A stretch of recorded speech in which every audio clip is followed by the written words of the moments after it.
Hello kids, my name is Priyanka. आज हम एक सिंपल एरोप्लेन का ड्राइंग बनाएंगे। सबसे पहले मैं पेंसिल का यूज कर प्लेन का आउटर लाइन ड्रॉ करूँगी। फिर मैं ब्लैक मार्कर का यूज कर प्लेन का आउटर लाइन ड्रॉ करूँगी और पूरा आउटर लाइन कंप्लीट करेंगे। फिर हम कलर सेलेक्ट करेंगे, orange, green, red colour. Orange colour से प्लेन का आउटर सरफेस कलर करेंगे। ग्रीन कलर से एरोप्लेन का विंग्स कलर करेंगे।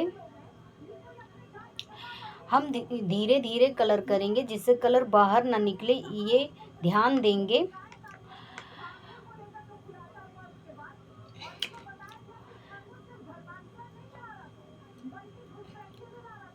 ग्रीन कलर से विंग्स कंप्लीट होने के बाद हम रेड कलर से एरोप्लेन का front wings and window colour करेंगे। इस तरह मेरे ड्राइंग बनकर कंप्लीट हुआ। अगर बच्चों आपको मेरा ड्राइंग अच्छा लगा तो लाइक और सब्सक्राइब करें। Thank for watching my channel and subscribe my channel. Thank you.